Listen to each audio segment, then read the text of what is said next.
Hi, ఈరోజు మనం AMF panel గురించి తెలుసుకుందాం. బ్రీఫ్గానా నా ఫుల్ వీడియో చూడండి, మీకు మరింత ఎక్స్ప్లెనేషన్ కింద తెలుస్తుంది. ఏఎంఎఫ్ అంటే ఆటోమేటిక్ మెయిన్ ఫెయిల్యూర్స్ మాట.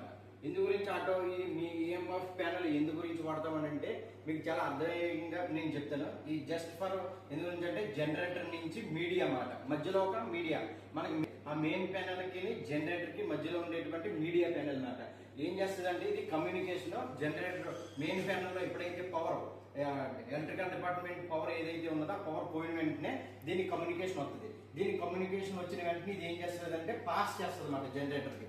జనరేటర్ నుంచి పాస్ చేస్తే జనరేటర్ స్టార్ట్ అయ్యి జనరేటర్ నుంచి ఇక్కడ వరకే సప్లై వస్తుంది. ఫస్ట్ ఈ ప్యానల్ కి సప్లై వచ్చిన తర్వాత దీనికి ఒక దీనికి ఒక బ్రేకర్ అనేది ఉంటుంది. అది ఏసీబీ కావచ్చు, ఎంసీసీబీ కావచ్చు. కాకపోతే ఇక్కడ ఉన్నది ఏంటంటే మోటరైజ్డ్ ఎంసీసీబీ మాట.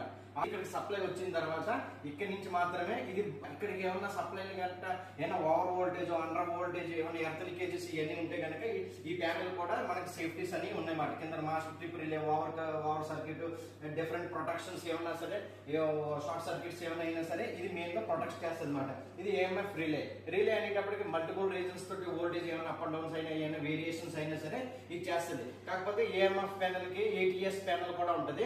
ఆ ఏటీఎస్ ప్యానల్ కి దీనికి కూడా చిన్న డిఫరెంట్ అనేది ఉంటుంది అన్నమాట. అది నేను నెక్స్ట్ వీడియోలో మీకు చెప్తాను. ఇదైతే గనక ఇది ఏఎంఎఫ్ ప్యానల్ అంటారు. Thank you.